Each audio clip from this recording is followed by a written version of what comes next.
Hi friends, எல்லோருக்கும் வணக்கம். அன்பு ஒன்றே அனாதை சேனல்லேருந்து அம்மா உங்களை சந்திப்பதில் மிக்க மகிழ்ச்சி அடைகிறேன். இன்றைக்கி என்ன ரெசிபி செய்ய போகிறோம் தெரியுமா? வாங்க வீடியோக்குள்ளே போகலாம். இன்றைக்கி பாச்சட்டை கீரை சூப் செய்ய போகிறோம். இந்த கீரை மழைக்காலங்களில் வயல்வெளிகளில் ஈரப்பதம் இருக்கும் எல்லா இடங்களிலும் தானாக வளரக்கூடிய இந்த கீரையில் எல்லா விதமான சத்துக்களும் அடங்கியுள்ளன. இப்போ இருக்க சூழ்நிலையில் காய்ச்சல், இருமல், சளி உள்ளவங்கலாம் கண்டிப்பாக அந்த கீரையை சாப்பிடணும். இதுக்கு தேவையான பொருள் பாருங்கள். இதுக்கு பேர் தான் பாச்சட்டை கீரை.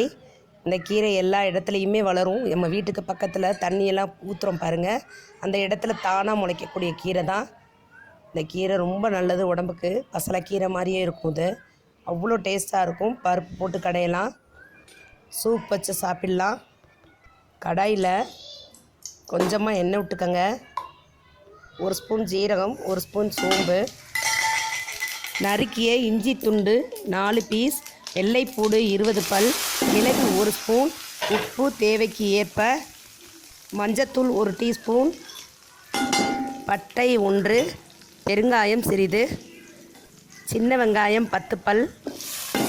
உங்கள்கிட்ட குடமிளகாய், பச்சை மிளகாய் இருந்தால் போட்டுக்கோங்க, இல்லைன்னா பச்சை மிளகாய் போட்டுக்கோங்க தேவையான அளவு. பஜ்ஜி மிளகாய், குடைமிளகாய் நல்ல டேஸ்ட்டாக இருக்கும், அதுக்காக நான் சேர்த்துருக்கேன்.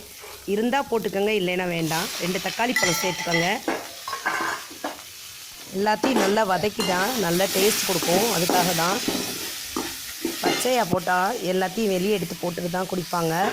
இதுனா எல்லாமே அரைச்சிட்றோம். இந்த சூப்பை குருமாவாக செய்யலாம்.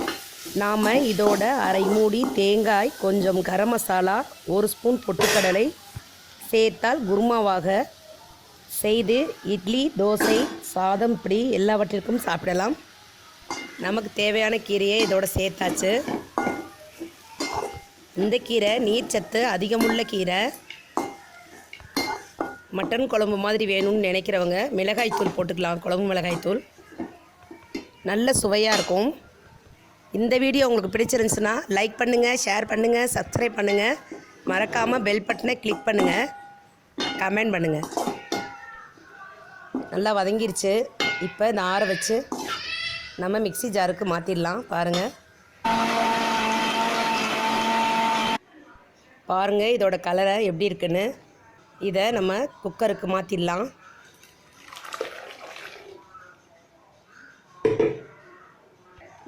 தேவையான அளவு நம்ம தண்ணி விட்டுக்கலாம்.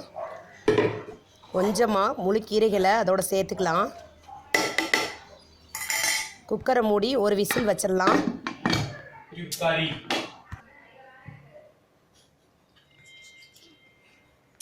விசில் வந்துருச்சு. நான் சூப்புக்கு கம்மியாக தான் தண்ணி ஊற்றிருக்கேன். நீங்கள் கூடுதலாக ஊற்றிக்கோங்க சூப்பாக சாப்பிட்ணுன்னு நினைக்கிறவங்க. நான் குழந்தைங்களுக்கு சூப்பாக குடிக்க மாட்டேங்கிறாங்க, அதனால் தோசை, இட்லியில் கொடுத்துக்கலான்னு சொல்லிட்டு தண்ணியை கம்மியாக ஊற்றிருக்கேன்.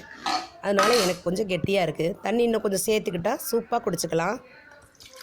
இப்போ சூப்பை நம்ம பவுலுக்கு மாற்றிக்கலாம்.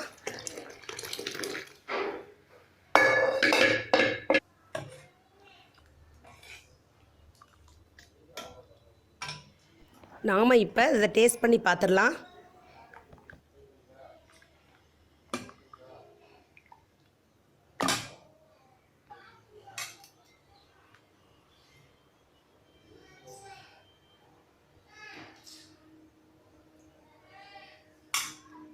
சூப்பராக இருக்குது. நீங்களும் செய்து சாப்பிடுங்க.